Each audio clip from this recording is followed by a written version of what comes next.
Election day is drawing very near, and like every election cycle in our careers, people are concerned. This year, the result will likely disappoint half of America while the other half rejoices. But when it comes to your investment accounts, does what happens on November 5th matter that much? We're going to talk about that next.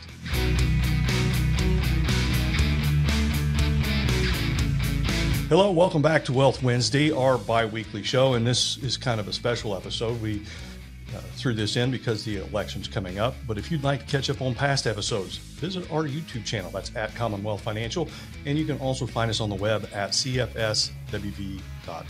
On November 5th, 1996, Americans went to the ballot box to decide between Bill Clinton, Bob Dole, and Ross Perot. President Clinton won a convincing victory that night, and on November 5th, 1996, the S&P 500 closed at 714. Today, as we're recording this, that index is near 5,800.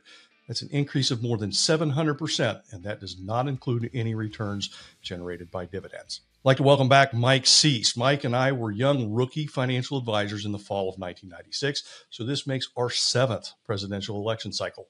Mike, what makes this one different? Or perhaps the better question, is it really different this time? Neil, the most dangerous words I hear in investing are, is this time, is it going to be different? And chances are it's not going to be different. It's going to be the same as we've seen the last 100 years.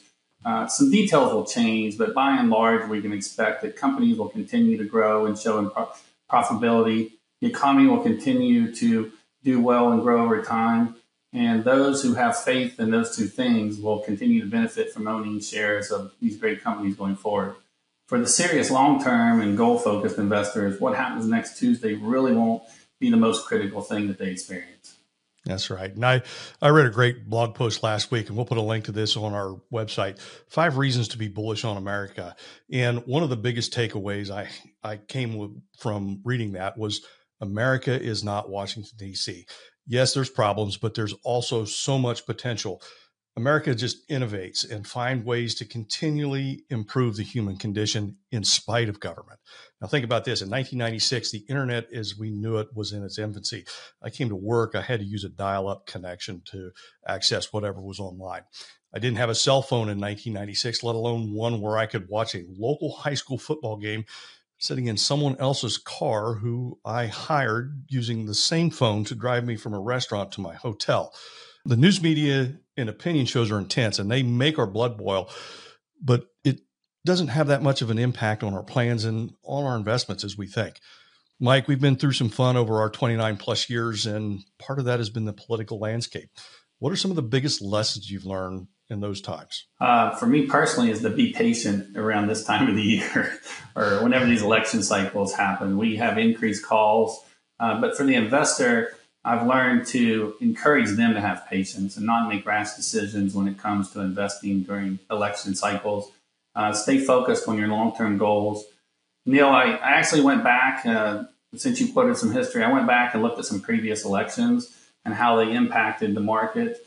And what's interesting to me, every election is obviously the most critical election of our lifetime, and the outcome can not only destroy the stock market and the economy, but it can also destroy your company. We hear that roughly every 4 years.